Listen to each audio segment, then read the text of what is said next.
മാഡത്തിന്റെ മകനുമായുള്ള വിവാഹത്തിന് എനിക്ക് സമ്മതമാണ്. ദേവികേച്ചിയും സിദ്ധുവേട്ടനും തമ്മിലുള്ള വിവാഹം നടക്കില്ല.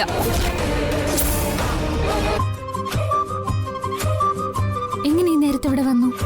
അതെ, അഭിഷേകിന്റെ കൂടെ വന്നതാ. എന്റെ കുടുംബത്തിന്റെ എല്ലാ ഉത്തരവാദിത്തങ്ങളും ഞാൻ നിന്നെ ഏൽപ്പിക്കാം. എല്ലാം ഞാൻ കണ്ടറിഞ്ഞ് ചെയ്തോളാം മാഡം. ഞാൻ കുറച്ച് പണം ദേവികയ്ക്ക് തരാം. ആ പണം കൊണ്ട് അഞ്ജിതയ്ക്കും ദേവികയ്ക്കും വേണ്ട ആഭരണങ്ങൾ നിങ്ങൾ വാങ്ങിക്കണം. കല്യാണത്തിന് നിങ്ങൾ രണ്ടുപേരും അതായിരിക്കണം അണിയേണ്ടത്. അതൊന്നും വേണ്ട മാഡം, ആഭരണങ്ങളൊക്കെ ഞങ്ങൾ തന്നെ വാങ്ങിച്ചോളാം. ദേവികെ, നീ എന്തിനാ വെറുതെ ഇങ്ങനെ കടം വാങ്ങിക്കൂട്ടുന്നേ? ഞാൻ തരുന്നത് വാങ്ങിക്കാൻ എന്തിനാ മടി? അതിന്റെ ഒന്നും ആവശ്യമില്ല. ഞാൻ പണം തരും, ദേവിക അത് സ്വീകരിക്കും. അത്രയുള്ളൂ.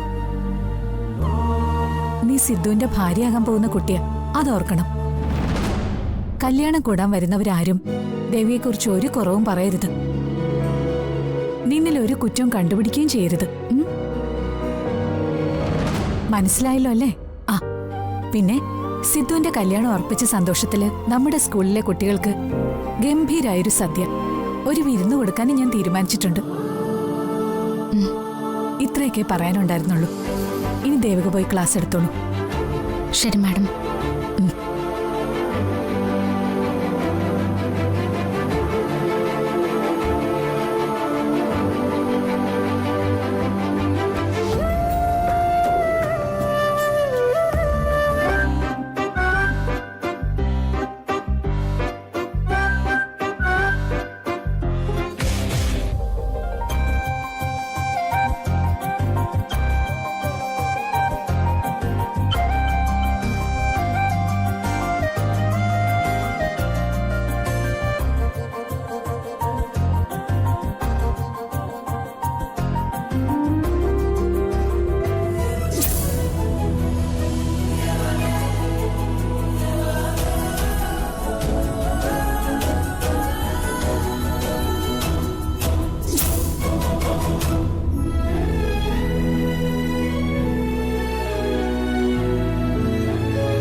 മാലാകെ, എന്നെ കൂടി പഠിപ്പിക്കോ?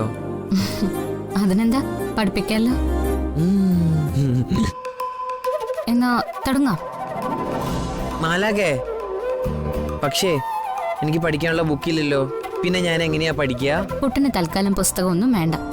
ഞാൻ ചൊല്ലുന്ന പദ്യം കുട്ടൻ എല്ലാവർക്കും ഒപ്പം ഏറ്റു ചൊല്ലിയാ മതി. മതിയോ? മതി.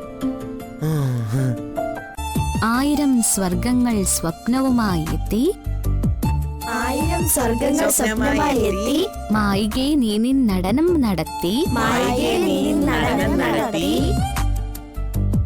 തുഞ്ചന്റെ തത്തയെ കൊഞ്ചിച്ച കവിതേ, തുഞ്ചന്റെ തത്തയെ കൊഞ്ചിച്ച കവിതേ,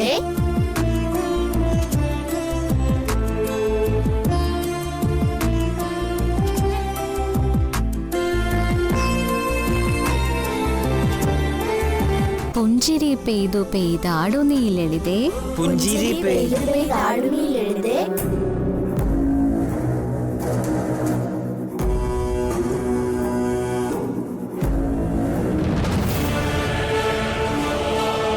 മായികേ നീ നിൻ നടനം നടത്തി, മായികേ നീ നിൻ നടനം നടത്തി,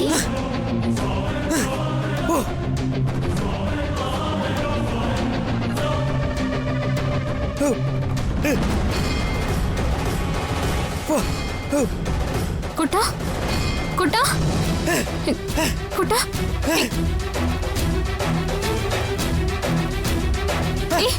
കുട്ട, എന്തത് കുട്ട?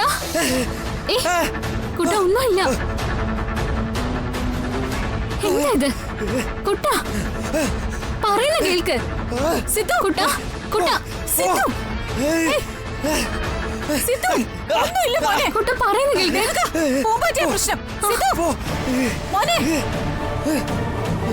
ഒന്നുമില്ല സിദ്ധു.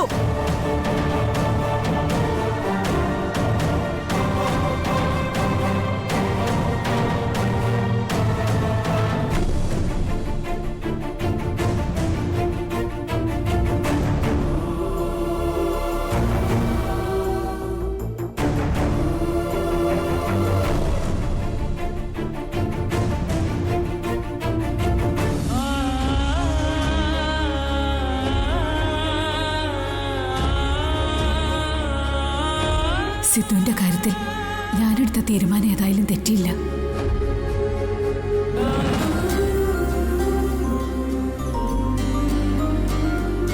എല്ലാരും ഇരുന്ന്, എല്ലാരും ഇരിക്ക. വാ കുട്ടൻ വന്ന്, വാ ഇരിക്ക. നമുക്കിനി പഠിക്കാം. എല്ലാരും ഇരിക്കൂ.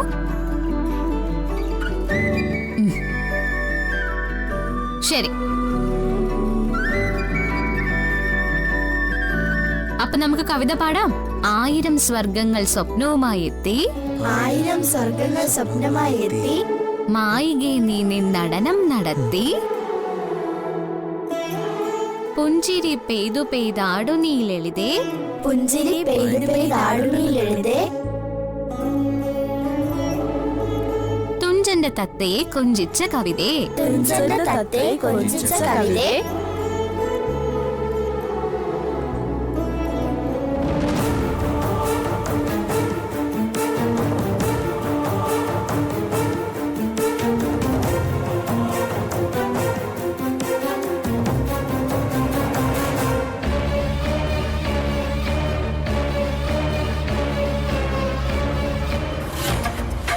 ഹരിയേട്ടാ, അതെ, ഇവിടെ ഇങ്ങനെ ഇരുന്നാ മതിയോ? കല്യാണം അടുത്ത് വരിക. സിദ്ധുവിന്റെ കല്യാണം പൊടിക്കാനുള്ള തയ്യാറെടുപ്പിലാ ജാനകി എടുത്തി. സ്കൂളിൽ വലിയ വിരുന്നല്ലേ നടത്താൻ പോകുന്നേ. ഹരിയേട്ടന് ഇതൊന്നും അറിയുന്നില്ലേ?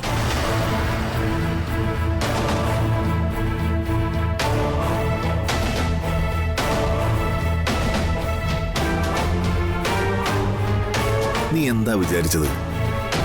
ഞാനിവിടെ ചുമ്മാ ഇരിക്കുകയാണെന്നോ? കല്യാണം മുടക്കണമെന്ന് പറഞ്ഞിട്ട് ഈ കല്യാണം ഞാൻ മുടക്കാതിരിക്കുമെന്ന് നിനക്ക് തോന്നുന്നുണ്ടോ? ഇത് മുടക്കിയല്ലേ മതിയാവൂ. ഇല്ലെങ്കിൽ നമ്മൾ രണ്ടും അകത്താവും. കല്യാണം എങ്ങനെ മുടക്കുമെന്നാ? അതിനുള്ള വഴി വല്ലതും ആലോചിച്ചിട്ടുണ്ടോ? ഒരു പദ്ധതി ഞാൻ ആലോചിച്ചിട്ടുണ്ട്. പക്ഷെ അത് നീ വേണം നടപ്പിലാക്കാൻ. ഞാനോ? എന്താ പദ്ധതി? അത് പറയും.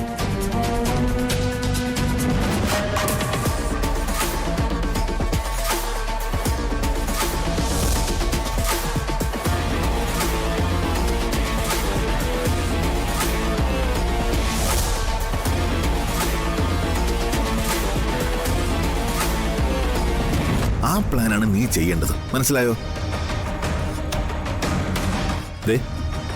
എങ്ങനെയുണ്ട് പ്ലാൻ? കൊള്ളാം.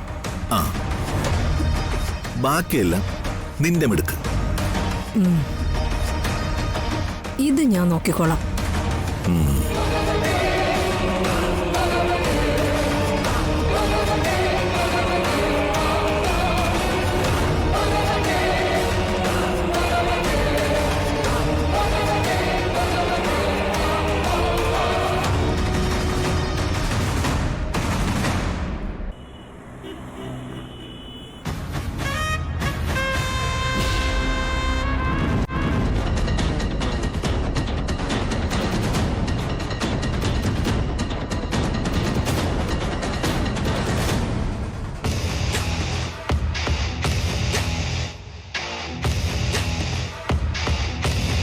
Good morning madam. Good morning Radhika. Madam വന്നിട്ട് കുറച്ചു നേരമായോ? ആ, കുറച്ച് സമയമായിട്ട് ഞാനിവിടെ വെയിറ്റ് ചെയ്യുന്നു. പറഞ്ഞ സമയമായിട്ട് രാധികയെ കാണാത്തപ്പോ രാധിക ഇനി വരില്ല എന്ന് വിചാരിച്ചു. അങ്ങനെ ഞാൻ മായ മേഡത്തിനെ പറ്റിക്കോ? എനിക്ക് വേണ്ടി ഒരുപാട് ഉപകാരങ്ങൾ ചെയ്തു തന്നിട്ടുള്ള ആളല്ലേ മേഡം. മേഡം കാണണമെന്ന് പറയുമ്പോ എനിക്ക് വരാതിരിക്കാൻ പറ്റുമോ? അല്ല മേഡം, എന്തിനാ എന്നെ കാണണമെന്ന് പറഞ്ഞേ? എനിക്ക് രാധികയുടെ ഒരു സഹായം വേണം. എന്റെ സഹായോ? എന്ത് സഹായമാണ് മേഡത്തിന് വേണ്ടത്? രാധികെ, സിദ്ധുവും ദേവികയും തമ്മിലുള്ള വിവാഹം നടക്കാൻ പോകുന്ന വിവരം രാധിക അറിഞ്ഞു കാണുമല്ലോ. അതല്ലേ ഇപ്പൊ നമ്മുടെ ഈ സ്കൂളിലെ സംസാര വിഷയം. എന്നാലും അപാര ഭാഗ്യമുള്ളവള് തന്നെയാണ് ദേവിക ടീച്ചർ. എന്നാൽ ആ ഭാഗ്യം തിരുത്തി കുറിക്കണം. മനസ്സിലായില്ല.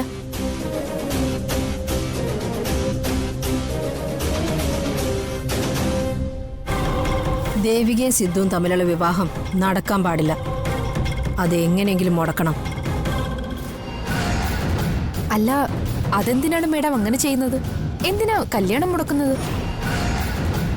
സിദ്ധുവിന്റെ നന്മയ്ക്ക് വേണ്ടി, അവന്റെ നല്ല ഭാവിക്ക് വേണ്ടി ഈ കല്യാണം മുടക്കിയേ തീരൂ.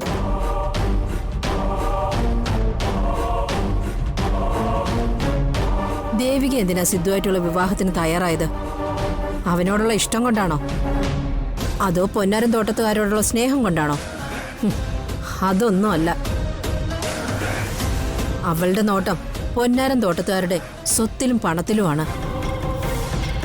പണക്കതി കൊണ്ടാണ് സിദ്ധുവിന്റെ ഭാര്യയായി ഞങ്ങളുടെ കുടുംബത്തിലേക്ക് വരാൻ അവൾ തയ്യാറാവുന്നത്. അല്ലെന്ന് രാധിക ടീച്ചറിന് പറയാൻ പറ്റുമോ? എനിക്കല്ലെങ്കിലും ദേവികയെക്കുറിച്ച് അത്ര നല്ല അഭിപ്രായമൊന്നും ഇല്ല മേഡം. ഞാനും അവളും തമ്മിൽ കണ്ടാൽ കീരിയും പാമ്പും പോലെയാ. അതെനിക്കറിയാലോ. അതുകൊണ്ടാണ് ഞാൻ രാധിക ടീച്ചറിന്റെ സഹായം തേടാൻ തീരുമാനിച്ചത്. രാധിക, സ്വത്തിനോട് ആർത്തിമൂത്ത ദേവികയുമായുള്ള ബന്ധം സിദ്ധുവിനും ഞങ്ങളുടെ കുടുംബത്തിനും വേണ്ട. സിദ്ധുവിനെ നമ്മുടെ കുടുംബത്തിന് വേണ്ടേ? സിദ്ധുവിന്റെ അസുഖമൊക്കെ മാറും.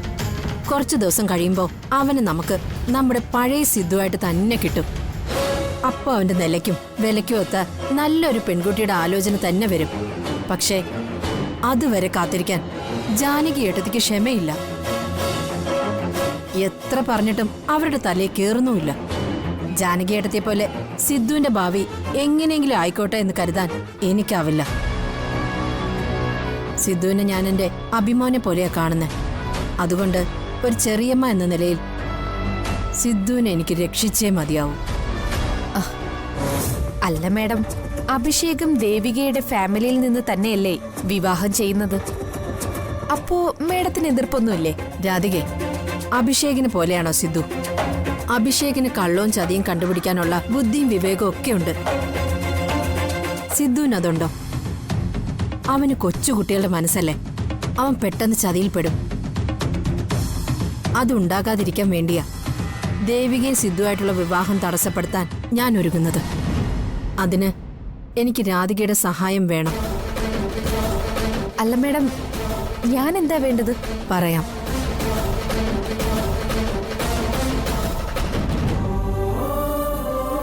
ദേവികെ, കുട്ടികൾക്ക് കൊടുക്കുന്ന വിരുന്നിന്റെ കാര്യം ഞാൻ പറഞ്ഞിരുന്നല്ലോ. അതിന്റെ ഉത്തരവാദിത്വം ഇവിടെ മറ്റാരെ ഏൽപ്പിച്ചാൽ ശരിയാവില്ല. അറിയാലോ മറ്റു ടീച്ചർമാരുടെ ഉത്തരവാദിത്വ ബോധം. ആ ചുമതല ഞാൻ ദേവികയെ ഏൽപ്പിക്കുക. അയ്യോ മാഡം, അത് എന്താ?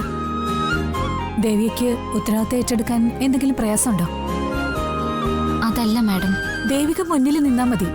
ബാക്കി കാര്യങ്ങളൊക്കെ ഞാൻ പിന്നിൽ നിന്ന് നോക്കിക്കോളാം.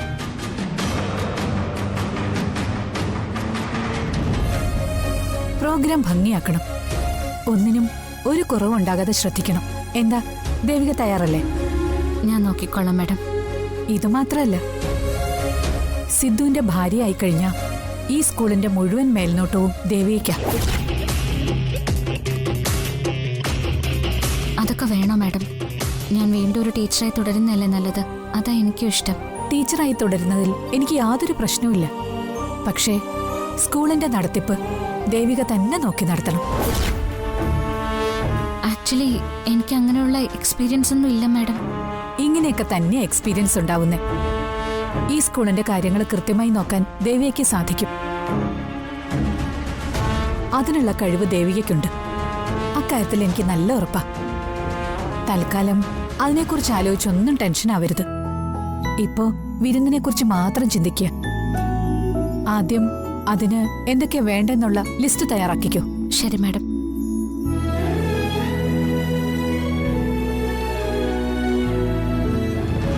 പറഞ്ഞതുപോലെ ഈ സ്കൂളിന്റെ ചുമതല ജാനകി മേഡം ഇവളെ ഏൽപ്പിച്ച എന്റെ കാര്യം മിക്കവാറും കട്ടപ്പുകയാവും. അതിനു മുമ്പ് ഇവളെ ഒതുക്കണം. മായാ മേഡം പറഞ്ഞ കെണിയിൽ ഇവളെ വീഴ്ത്തണം. വിരുന്നിന്റെ ഉത്തരവാദിത്വം ഇവളെ ഏൽപ്പിച്ചത് വളരെ നന്നായി.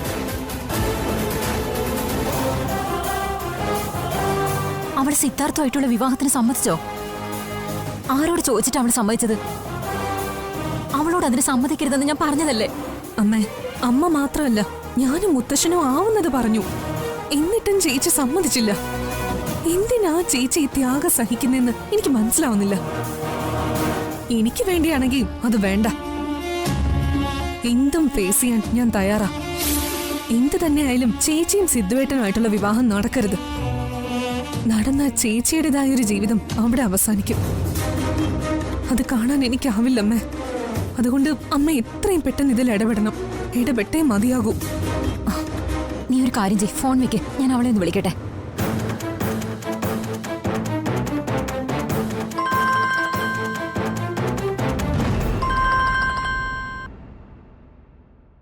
അമ്മേ, എടി, നീ എന്താ കരുതിയത്? ഞാൻ ചത്തുപോയിന്നോ? കുടുംബത്തിന് വേണ്ടി കഷ്ടപ്പെടാനാ ഞാൻ ദുബായി വന്നത്, അല്ലാതെ ഞാൻ ചത്തുപോയിട്ടൊന്നുമില്ല. അമ്മേ, നീ നീ ആ സിദ്ധാർത്ഥമായിട്ടുള്ള വിവാഹത്തിന് സമ്മതിച്ചല്ലേ? ഗോപു അത് എന്നോട് പറഞ്ഞു. ആ ബന്ധം വേണ്ടെന്ന് നിന്നോട് ഞാൻ പറഞ്ഞതല്ലേ? എന്നിട്ട് നീ എന്റെ വാക്ക് ധിക്കരിച്ചല്ലേ? എന്നെ അറിയിക്കാതെ, എന്റെ വാക്കിനൊരു വില പോലും തരാതെ തീരുമാനങ്ങൾ എടുക്കാൻ നീ ആരാ? നിനക്ക് എങ്ങനെ തോന്നി എന്നെ മറച്ചു വെച്ച് ഇങ്ങനെ ഒരു തീരുമാനം എടുക്കാൻ? ഞാൻ ഈ തീരുമാനത്തിൽ എത്തിച്ചേരുന്ന എനിക്കൊരു മുൻവിധി ഉണ്ടായിരുന്നില്ല. ജാനകി മാഡവും മുത്തശ്ശിയും വീണ്ടും വന്നപ്പോ വിവാഹത്തിന് ഞാൻ സമ്മതിച്ചില്ലെങ്കിൽ ഗോപികയുടെ ഡിവോഴ്സ് നടക്കുമെന്ന് അവർ തീർത്തു പറഞ്ഞപ്പോ ശരിക്കും ഉമിത്തിയിൽ പെട്ടതുപോലെ ഞാൻ നിന്ന് ഉരുകുമായിരുന്നു. എന്റെ ചെവിയിൽ മുഴുവൻ നിങ്ങൾ ഓരോരുത്തരും പറഞ്ഞ വാക്കുകൾ അലയടിക്കുമായിരുന്നു. ഏത് തീരുമാനവും ഞാൻ എടുക്കേണ്ടത്? പൂജാമുറി കയറി ദേവിയുടെ മുന്നിൽ കരഞ്ഞു പ്രാർത്ഥിച്ചു. അന്നേരം ദേവി എന്റെ മനസ്സിൽ തോന്നിപ്പിച്ചൊരു തീരുമാനമാ. അതുകൊണ്ടാ അപ്പൊ തന്നെ വിവാഹത്തിന് സമ്മതിച്ചത്. അതിനിടയിൽ ഞാനിങ്ങനെ അമ്മയെ വിളിച്ച് സംസാരിക്കുന്നത്? മോളെ, ഈ വിവാഹം നടന്ന നിന്റെ ഭാവി എന്താവും? നാളെ എന്താണെന്ന് നമുക്കാർക്കും അറിയില്ലല്ലോ അമ്മ. അതെല്ലാം ഈശ്വരന്റെ കൈകളിലല്ലേ. നമ്മുടെ കണക്കൂട്ടലുകൾക്കും അപ്പുറത്താണ് ദൈവത്തിന്റെ നിശ്ചയം. അതുകൊണ്ട് ഞാനെല്ലാം ഈശ്വരനിൽ അർപ്പിച്ചിരിക്കുക. ദൈവം എന്നെ അങ്ങനെ കൈവിടില്ല. അമ്മ ഉടനെ വരുന്നല്ലേ പറഞ്ഞത്? അമ്മ വാ, എന്നിട്ട് അവരെയൊക്കെ പരിചയപ്പെടാം. എല്ലാവരും നേരിട്ട് കണ്ട് സംസാരിക്കുമ്പോൾ അമ്മയുടെ ആദ്യമൊക്കെ അങ്ങ് മാറിക്കോളും. ഏതായാലും അമ്മയുടെ സാന്നിധ്യത്തിലല്ലാതെ ഞാൻ ഈ വിവാഹം കഴിക്കില്ല, അതുറപ്പാ. ഒരു എതിരും പറയാതെ അമ്മ എന്നെ അനുഗ്രഹിക്കണം. മോളെ,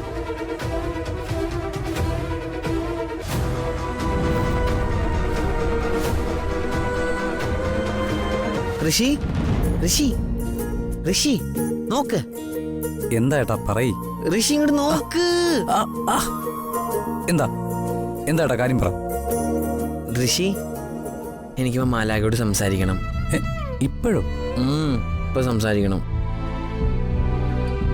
ഋഷി, ആ ഫോൺ എടുത്ത് മാലാഖ ഒന്ന് വിളിക്കോ?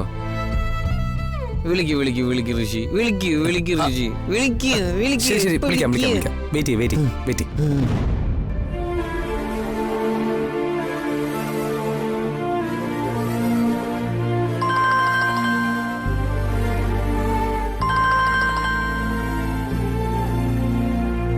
ഹലോ, ആ ഋഷി. ആ ചേച്ചി പറയ ഋഷി. ഏട്ടന് ചേച്ചിയോട് സംസാരിക്കണമെന്ന്. ഞാൻ കൊടുക്കട്ടെ? കൊടുത്തോ. ആ ഏട്ടാ, ഏട്ടൻ സംസാരിച്ചോ? ഹലോ.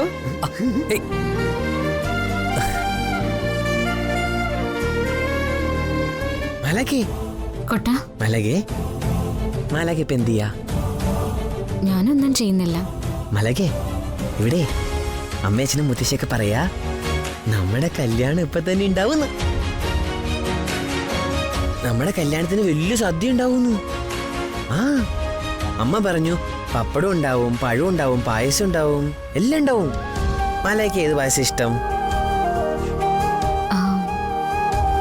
കൊട്ടിന് ഏത് പായസം ഇഷ്ടം? എനിക്ക് പാൽ പായസം.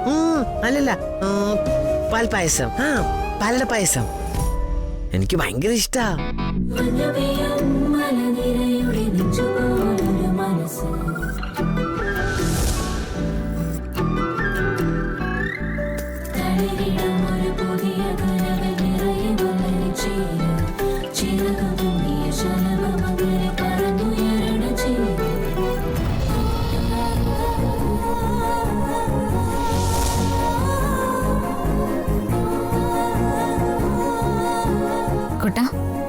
നേരം കുറേയായി കുട്ടനെ ഉറങ്ങണ്ടേ? വേണ്ട വേണ്ട, എനിക്ക് മാലയോട് സംസാരിച്ചോണ്ടിരിക്കണം. മാലയോട് സംസാരിച്ചോണ്ടിരിക്കുക എന്ത് രസാറിയോ? അതൊക്കെ ശരി തന്നെയാ. ഉറങ്ങില്ലെങ്കിൽ ശരിയാവില്ല, അസുഖം വരും. ആണോ? അസുഖമൊക്കെ വരുമോ? അസുഖം വരും. എന്നാ വേണ്ട, അസുഖം വന്നാലേ പിന്നെ നമ്മുടെ കല്യാണം മുടങ്ങുമല്ലോ. പിന്നെ എങ്ങനെ ദൂരെ പോയാലോ നമ്മുടെ കല്യാണം. എന്നാ വേഗം നല്ല കുട്ടിയായിട്ട് ഫോൺ വെച്ചിട്ട് കുട്ടൻ പോയി കിടന്ന് ഉറങ്ങിക്കേ. ശരി, ഞാൻ ഫോൺ ഋഷിക്ക് കൊടുത്തിട്ട് കിടന്നുറങ്ങിക്കോളാട്ടോ. ശരി, ഞാൻ ഫോൺ വെക്കാം. വെക്കില്ലേ വെക്കില്ലേ വെക്കില്ലേ വെക്കില്ലേ. എന്താ? Good night. Good night. ഇനി വെച്ചോ. ശരി, ഞാൻ വെക്കാം.